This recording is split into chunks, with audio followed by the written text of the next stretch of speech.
wonderful, wonderful Mother's Day weekend.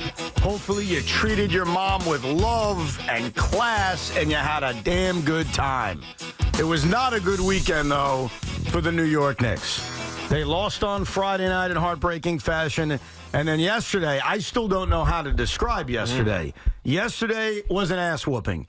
So it leads to this question for every Knicks fan to answer and for every basketball fan to answer as we engage on this wonderful Monday. And that is, are they cooked? Are they cooked, Tiki? IBO evaluation going on, right? This is not an emotional evaluation. This is not a, I believe in this Knicks team or I don't. And that's the conversation now. From a cooked or not cooked standpoint, I can't help but say cooked. Cooked. And it has nothing to do with desire or ability. It has everything to do with health and fatigue. Health and fatigue. When Jalen Brunson, who has been unbelievable really all season, but especially in the postseason, probably the best player in the postseason of all teams, can't lift to get shots. I think they measured his height and his jump shot. It was 2 inches lower these last couple of games. He's just fatigued. He's just beat up. He's worn out. OG's out. Mitch is out. Ihart's now got a shoulder injury that needed an X-ray. And he says he's fine, but you needed an X-ray. Couldn't feel his fingers, he said at times. So Josh Hart had, 3 rebounds? Whatever it was. They are attritioned out. So to me, it was a great story, but they needed health, man, and they don't have it. But you know what they do have? What's that? And this is why my answer to that question is a little complicated. The Knicks are cooked, but they're not dead. And what I mean by that is they are everything you just said. Jalen Brunson's playing on one foot. We have to acknowledge that. Jalen Brunson is playing, and he will not sit.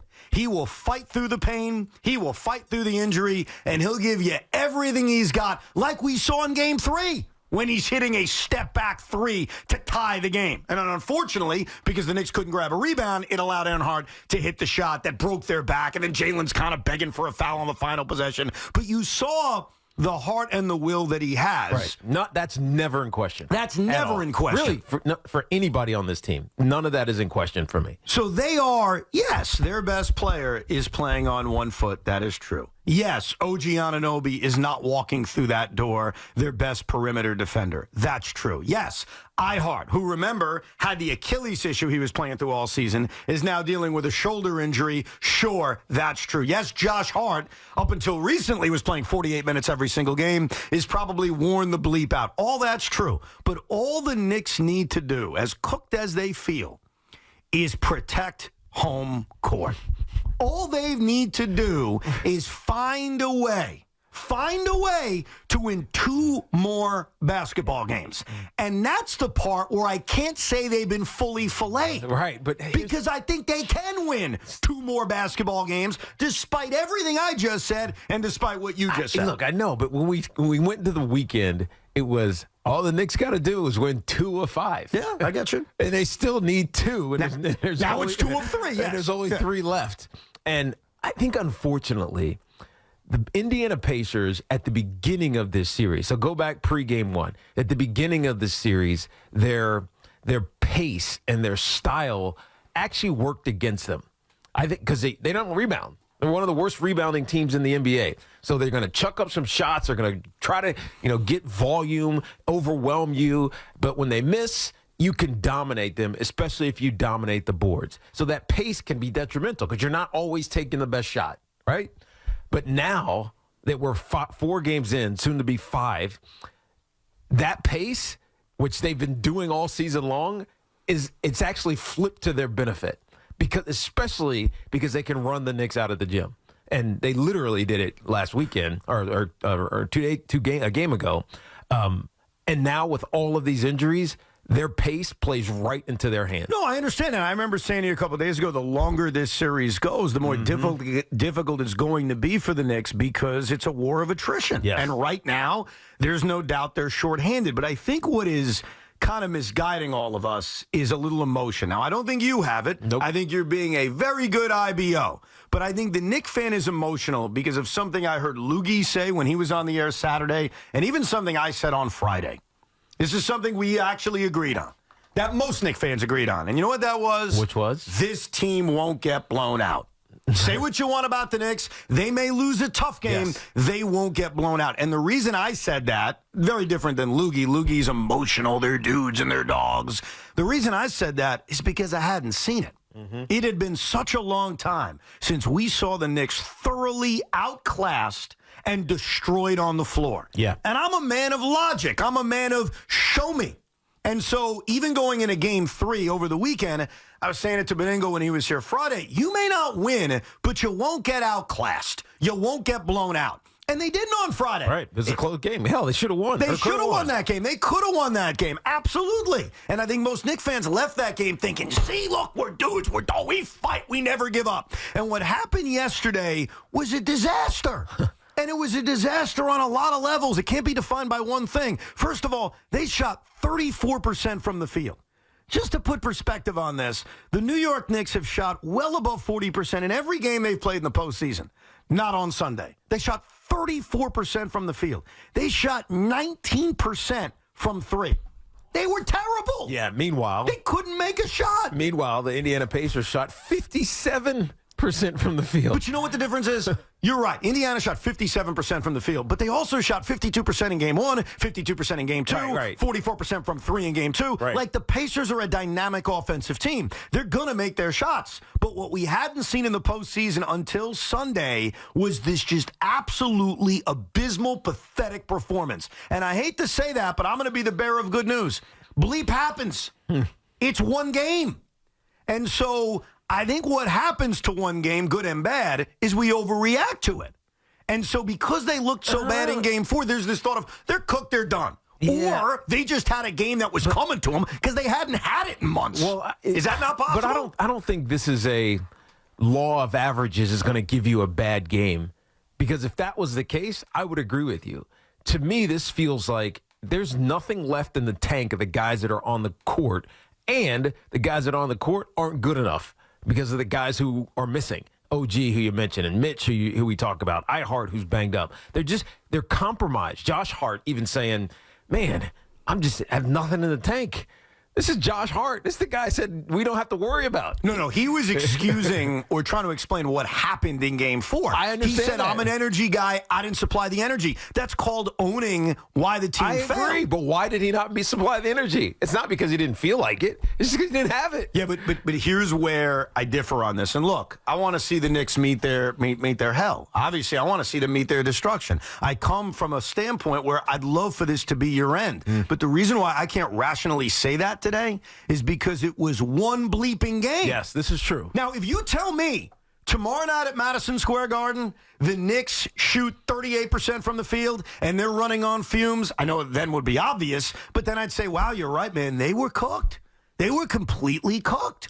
But what we saw yesterday on Mother's Day was one awful bad game. And because it's the postseason and we have a microscope on it, and because, yes, they are riddled by injuries, no doubt about it, and yes, they are asking Alec Burks to rejoin the rotation, and in moments he's actually looked halfway decent, I think we jump to the conclusion of the reason they sucked has to be because they're cooked. When it could have just been a bad day that they had coming, because they hadn't had a bad day until yesterday. I just feel like that's the disappointing side.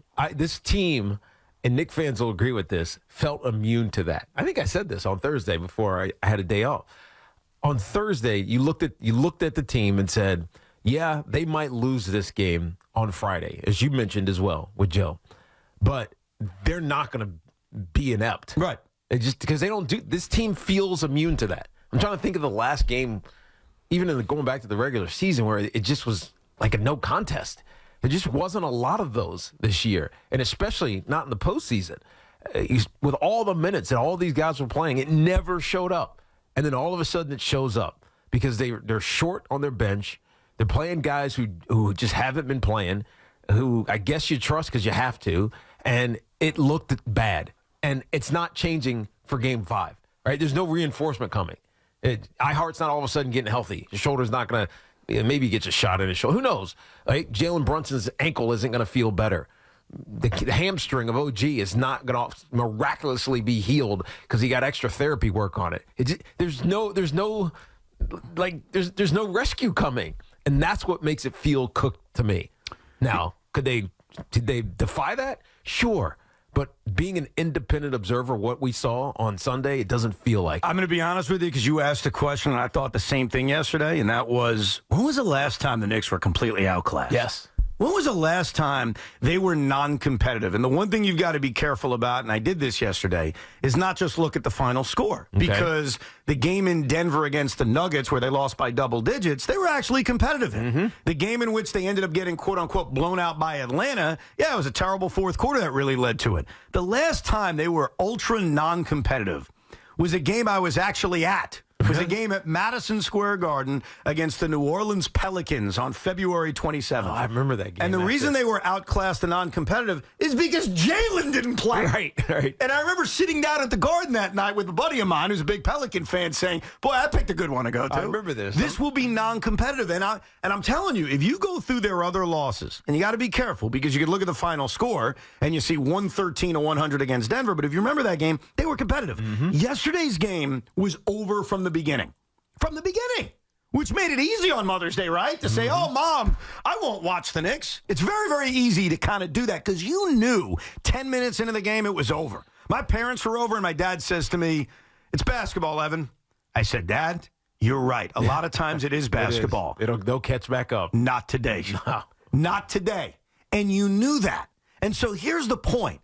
Yes, they are ravaged by injuries. Yes, they look tired. Yes, Jalen Brunson's on one leg. But I'm sorry. I'd be lying to you. I'd just be a hater if I came out and said, they're done, stick a fork in them, they got nothing left. I don't believe it. One bad game doesn't define that. It's not just the bad game. It is, though, because it's everything else around the bad game. Everything else around the bad game was there in Game 3, and they were a play away from going up 3-0. Now, that's not going to make you feel better because I've seen many a series go out of your grasp with a 2-0 lead. I've seen it. We've all seen it. Ranger fans know what I'm talking about. And yes, me Net fans, we know what we're talking about. 2-0 leads when you got a chance to seal it in Game 3 can be your death sentence. Mm-hmm.